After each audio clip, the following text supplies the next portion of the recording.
রাজ্যের ডবল ইঞ্জিনিয়ারের সরকারকে তীব্র কটাক্ষ বিরোধী দলনেতা জিতেন্দ্র চৌধুরীর। এই সরকার ট্রাবল ইঞ্জিন বলে কটাক্ষ বিরোধী দলনেতার। দেখুন, যেটা আমি দিয়েছি বা আরো অন্যরাও যে দেবেন, যে আপনার কথায় কথায় বলেন ডাবল ইঞ্জিন, ট্রিপল ইঞ্জিন, আসলে এটা এখন ট্রাভেল ইঞ্জিনে পরিণত হয়েছে।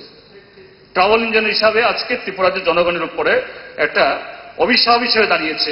এ থেকে ত্রিপুরাকে, এই যে কার্স থেকে ত্রিপুরাকে মুক্ত করুন। জুড়ে থাকে বাঁধন আপনার চেয়েও আপন, জুড়ে থাকে বাঁধন আপনার চেয়েও আপন, আপনার চেয়েও আপন।